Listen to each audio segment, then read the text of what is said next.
কাগজে কলম দিয়ে আসলে ক্রিকেট হয় না। কাগজে কলমের থেকে আমার কাছে মনে হয় যে মাঠে এক্সপিরিয়েন্সটা এবং মাঠে আমরা কীভাবে রিঅ্যাক্ট করতেছি এটা ইম্পর্টেন্ট। অবভিয়াসলি নিউজিল্যান্ড ভালো টিম, ওদেরও ইন্টারন্যাশনাল অনেকগুলো প্লেয়ার আছে, বাট টু বি অনেস্ট যদি বলি আমরা ওডিআই সিরিজটা ভালো খেলেছি। মিরপুরের যে ম্যাচটা ছিল অবভিয়াসলি আমরা জেতার জন্যই মাঠে নেমেছি। সিলেটে যে জিনিসটা হচ্ছে আমরা পুরো সেশন যদি আপনি খেলা দেখেন তাহলে আমার কাছে মনে হয় যে যদি 12টা সেশন থাকে আমরা 8টা বা 9টা সেশন ভালো এগিয়েছিলাম। লাস্ট একটা সেশনে আমার কাছে মনে হয় যে যে জিনিসটা আমরা মিস করেছি ওইটার কারণেই আসলে ম্যাচটা হেরেছি, নাহলে রেজাল্টটা অন্যরকম হতে পারতো।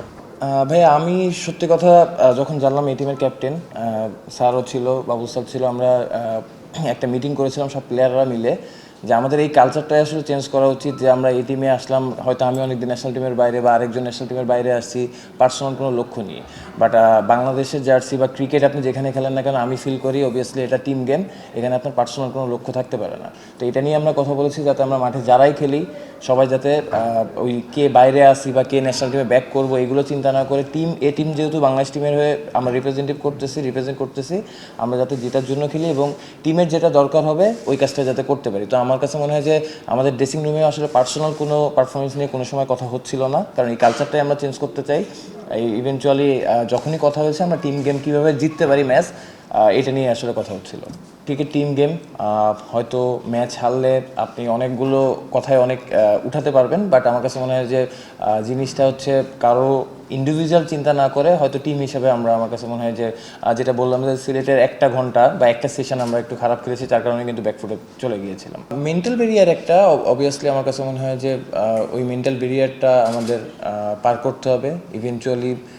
যেটা আমি বললাম যে আমাদের কালচারাল দিক থেকে আমাদের টিম নিয়ে আসলে আরও অনেক বেশি চিন্তা করতে হবে এবং টিমের জন্য কোনটা বেনিফিট হবে ওইটা নিয়েই চিন্তা করা উচিত বেশি। টু বি অনেস্ট আমি এই টিম নিয়েই অনেক দিন ব্যস্ত ছিলাম। লাস্ট 20 days ওডিআই সিরিজ ছিল, 4 ডে ছিল। তো এখান থেকে আসলে এখন যাওয়ার পর হয়তো ওইটা নিয়ে প্ল্যানিং হবে। অলরেডি আমি যেটা জানি যে শিডিউল দিয়ে দিয়েছে 10 তারিখ থেকে মনে হয় ফার্স্ট খেলা।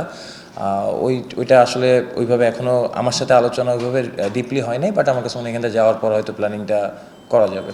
এটাই আমি বলছি যে দেখেন এটা কিন্তু এই কালচারটা আমি বললাম বা আরেকজন বললো করা যাবে না, এখানে সবার হেল্প দরকার। আপনাদের আমাদের যারা আছে আমাদের বাংলাদেশি কালচারে যদি বলি, বাংলাদেশের কালচারের জায়গা থেকেই আপনার এই জিনিসটা ইম্পর্টেন্ট, কারণ আপনার যখন অনেক দিন ন্যাশনাল টিমের বাইরে কেউ থাকে, যে জিনিসটা আমি যদি একটা কথা বলি, আমাদের কোচ ছিল শ্রীরাম, লাস্ট 22 সালে ওয়ার্ল্ড কাপে মনে হয়। তো ওর কাছে আমি জিজ্ঞেস করেছিলাম যে মানে জিনিসটা কি, যে ইন্ডিয়ার যখন ডেবিউ হচ্ছে একটা প্লেয়ার আসতেছে সমানে রান করতেছে, তো আমরা কোন জায়গায় পিছায় আছি। তো আমার বলছিল যে এটা হচ্ছে মেন্টাল ব্যারিয়ার, কারণ আমরা অনেক কিছু চিন্তা করতেছি যে আমি ন্যাশনাল টিমে খেলতে পারলে কী হবে, না পারলে কী হবে, বা আমি যদি এখান থেকে বাদ যাই কী হবে।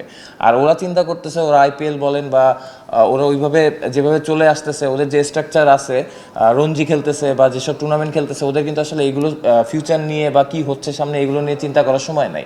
ওরা আসতেছে ফ্রিলি খেলতেছে। তো আপনি যখন ফ্রিলি খেলতে পারবেন আপনার অবশ্যই মেন্টাল ব্যারিয়ারটা ইজি হবে ব্রেক করা।